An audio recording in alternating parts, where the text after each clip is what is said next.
靈德區農會業績優良，得獎無數。除了在108年得到農委會第一屆全國十大綠色照顧優良典範以外，嘛被列為全省前10名優良農會。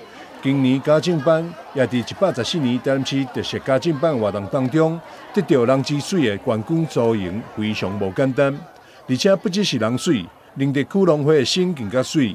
家福愛心滴桶回娘家活動已經是連續20檔舉辦，已經成為農會長期愛心關懷傳統。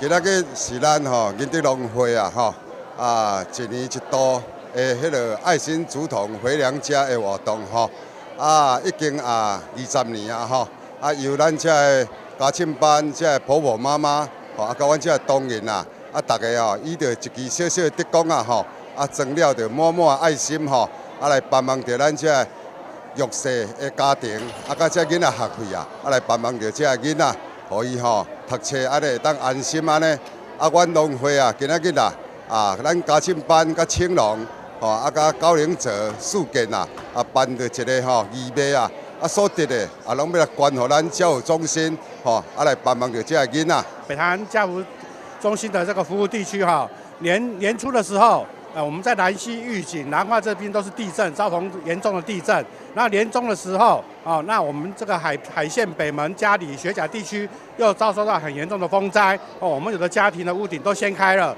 那我們正為明年的這個助學款這個傷腦筋的時候，那我們仁德農會今年還是一樣，第20年持續的幫忙我們。那這些破開的竹筒的每一分錢，都是用來我們明年2月中以後。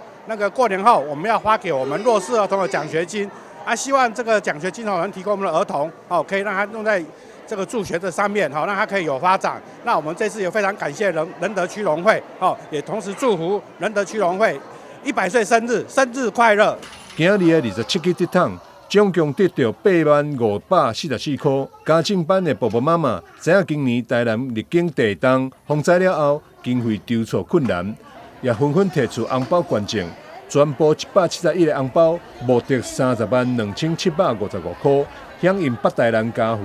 現場佫加上青農、家政、高齡甲4件會聯合義賣，募得74050塊，總計捐贈457349塊。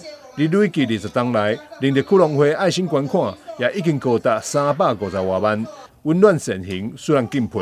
台南新聞張秀維採訪報道。